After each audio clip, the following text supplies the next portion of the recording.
Welcome to Angry Beaver Radio here on truthfrequencyradio.com, broadcasting live from the globalist-occupied country formerly known as Canada, now known as Canadistan. And here in Mother Canadistan, there apparently is a new statue they're talking about building.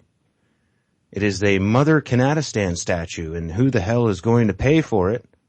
This up on BuzzFeed. Parks Canada won't say how much needs to be raised in donations to give their approval. The group behind the controversial Mother Canada monument only has a few $1,000s in the bank, and some are worried that taxpayers could end up on the hook for as much as the statue's potential $60 million price tag. The proposed 80-foot tall monument to fallen Canadian soldiers in Cape Breton, Highlands National Park, has become the focus of a national debate. People have criticized its aesthetics, argued that the national park is not an appropriate location for the statue, raised concerns about whether the news anchors should be endorsing it. One important question is where the money is coming from, and whether the taxpayers could end up footing part of the bill. The Never Forgotten National Memorial Foundation is promising to raise the cost of Mother Canadistan from private donations from the group. Told BuzzFeed Canada it expects to project a cost of $25 million, or their estimates range from $25 to $60 million. But according to filings with the Canada Revenue Agency, as of the end of last year, the foundation had only $6,000 in the bank. It also had $30,000 in accounts receivable against $396,000 in accounts payable and accrued liabilities. They're late on funds. Yeah. So, anyways, the article goes on further down there. It is called "Who the Hell is Going to Pay for the Mother Canada Statue?" It's up on BuzzFeed. This is by Paul McLeod, and I don't necessarily, agree or disagree with the article, but I think it raises a good question: who the hell is going to pay for it? And say it costs $60 million or more. Couldn't this money be better spent? There are veterans that are homeless. There are veterans that aren't homeless, but they're living on cat food and tuna.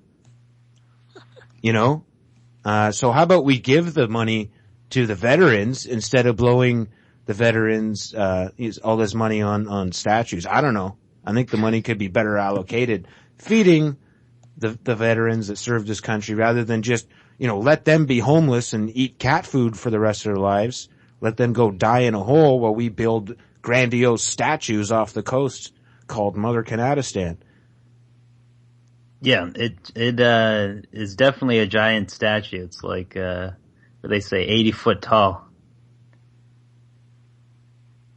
And it's a monument for Canadian soldiers. But who is Mother Canada? That's another question you gotta ask, because I don't recognize this woman in the, that they've made the design of the statue of, unless it's the character from Game of Thrones, one of the characters. Well, doesn't it sound like Mother Russia?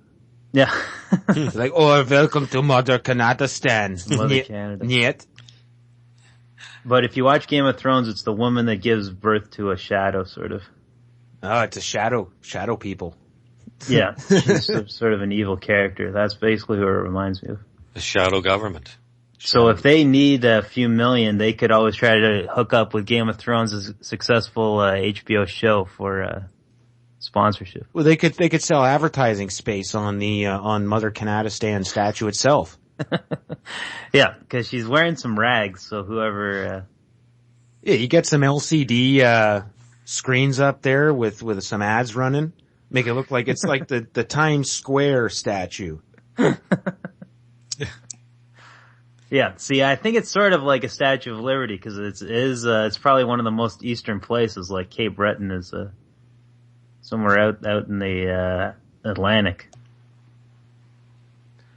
Yeah, Mother Canadistan, is a tale of a lady who used to beat her children. I don't know. Well, it's probably a Masonic monument, because most of these are. Like, that's the Statue of Liberty. Was made by French Freemasons, and then it was given to America, brought over. Hey, if they're able to raise the funds privately to build it, I don't really have much of an issue with it. I just, if the taxpayers are going to be paying for most of, or the majority of, or even half of, it's not, it's no good. Well, do you think the homeless, veterans will have to pay for it too as well out of their pocket change? Well, it's really just spitting in their face. You know, any homeless or they don't even have to be homeless, just any veteran on a fixed income that's barely scraping by and low on food and has no money. I mean, it's this ridiculous monument's just spitting in their face. Oh, gee, thanks for the service. Maybe one day I can hitchhike out west or out east and see this statue that I can't afford because I can't afford a bus ticket or a plane ride. So, I mean, it'd be a different story if, economically Canada was doing good and we didn't have homeless, starving veterans. Well, don't you have a pension when you leave the service? Oh yeah, you got pensions, but I mean, there's times when people have been denied. There's quite a few instances of that happening. And then it's a fixed income, right? So, okay, you're guaranteed this much. Well, that was way back in when? The 60s, 70s, 80s. Well, there's this thing called inflation that steals your money. Right? So if you're on a fixed income of, $900 pension a month or whatever it is, it's, the price of everything goes up. Your pension does not increase. So it actually goes down. So yeah, that's the game plan. That's why they print all this money and imagine up all this money and cause inflation, is to steal your retirement plan. And it doesn't matter what you invested in. They'll steal it through inflation, and the average citizen doesn't even see that it's going on. And it happens slowly over time. It's not like it's overnight. Just like diamonds are inflated and they're actually useless, really. Yeah, there's not that many uses for them, and yes, they are inflated by, the way they inflate them is not by creating more diamonds. They're inflating the price of the diamonds, making them more valuable by hoarding them and by having a monopoly on them. I guess it just depends on how you rate them yourself. Oh, they look nice on my wife's or girlfriend's finger, I think it's priceless. Well, if the diamonds don't go through the diamond monopoly system, then they're considered blood diamonds. So it's ridiculous. Yes, some of them would be blood diamonds, but some of them aren't. They want you to get De Beers. Yeah, they want you. De Beers runs the diamond show, okay? And there's no shortage of diamonds. They're not scarce. They're not. I mean, it's a joke. So the diamonds have been an ongoing scam for the long time. Rare jewels. Yeah, there are blood diamonds, and they get funneled through De Beers, and De Beers then stamps their approval. Okay, magically they're not blood diamonds anymore. And then anyone, say, just some private guy, just some guy walking around Africa, he's not working at a mine, he's digging through the muck, he finds a diamond, he goes and sells it on the street or on the black market, and that diamond ends up in a jewelry store or something, on a ring, and it's considered a blood diamond. Because it didn't go through De Beers. So, yes, there is an issue with blood diamonds and the diamond trade, but it's not as black and white as people think it is. Can get Mother Canada a ring. But I mean, you could smash up the diamond industry by squishing the monopoly, but it would then collapse the price of diamonds to such a low level that, most diamond mines would just close anyway. So, I mean, I don't know. Just like the nickel mines up there in Sudbury. Well, nickel's a bit different because that's a base metal that you produce things out of. So that's base metals. That's a different story than diamonds are virtually useless. There's some industrial applications they could use them for. Yeah. But, I've been up at the nickel belt. They got a museum. You have to go down to the mines down there. It's a whole museum, from the turn of the century right up till now, which is all computerized.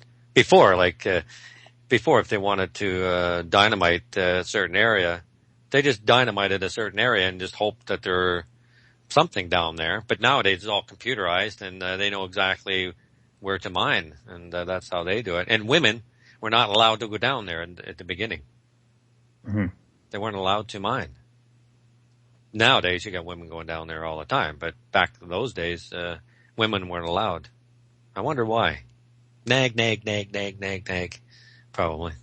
No, I don't know. They probably, it's women. They didn't have any respect for Mother Canada back then. Yeah, exactly. Yeah, for sure. So we went down there, and it was pretty interesting. You had to get in a helmet to go down there as well, because you bang your head on different things and stuff like that. So you had to be very careful. But it was an interesting tour. It was great. That's how we did everything in those days, you know. Yeah, exactly. I just saw the Mother Canada. I just saw the reason why they got a rush on it. The foundation hopes to have the monument in place by Canada's 150th birthday, 2017. Oh yeah. So we got a 150th birthday coming up. Right. Mm-hmm. Will it be going up in the Incorporation of Canada? Will it be going up in Halifax or? It says Cape Breton, but they show the outcrop area. It looks like it's like just a barren, like rock beach. Right. That they're going to have to build up. Well, you kind of think they would have it in Halifax because that's where the port is, Pier 21. That's where everybody came over from Europe years and years ago. Mm-hmm. Through that port. Well, maybe this is something you have to pass to get there because it's like if it was a Statue of Liberty thing, they want the immigrants to pass it as they see it. I don't think there's many immigrants coming over by boat though these days. 150 years. They should have made the statue of like a butchered Indian. Well, it does say to commemorate. They gotta wait for a First Nations review and environmental assessment. Wouldn't it be more fitting just a picture of a butchered Indian? 150-year birthday. Here you go. Something to be proud of. Or maybe a statue of a Chinese guy going into a mountainside with some nitroglycerin in his hand. I'm sure there was pirates too back out there in the Atlantic. Oh, there's still pirates today. Hello. They should do a pirate ship statue. Yeah, exactly. With the ISIS flag flown on it. Yeah. Maybe get some Somali pirates to patrol the area. I like how they give a range too, 25 to 60 million, somewhere in there. That range. How do you couldn't narrow it down? And everything's over budget when it comes to these kinds of things. It's always over the top, like whatever the top part of the range was is probably going to be double that. Mm-hmm. So 120 million. Let's make it $1 billion. It's our 150th birthday. Yeah, so that's where you know it's going to be at least partially government funded if they don't do the whole thing. Because the government has set aside their Canada Day Fund, I guess, 2017. But how can we? We're in debt. $600+ billion. How can we pay for it when we're in debt? We want to go more in debt. Well, just take out an extra credit card. Yeah. Yeah, because they would consider this an asset, Mother Canada, because it could go on the list of UN heritage sites or something. Yeah, and what happens whenever they sell off? They build these public monuments or these assets or buildings or whatever. They charge us ridiculous rates. It always goes way over budget. And then as we start to go bankrupt, we're like, well, we're going to sell off some of these assets. We don't really need them. And they sell them off for pennies on the dollar. Yeah. So say a $60 million Mother Canada stand statue, at the fire sale, you could probably get it for $1 million or maybe a couple million. Sit on it for a few years and then maybe sell it to some other country, get it shipped to Uruguay or something. I don't know. Have it melted down and build ships out of it. Yeah. Well, I took holidays for 2 weeks, so I'm relaxing and taking it all in. And I picked a good time to take a holiday. Yeah.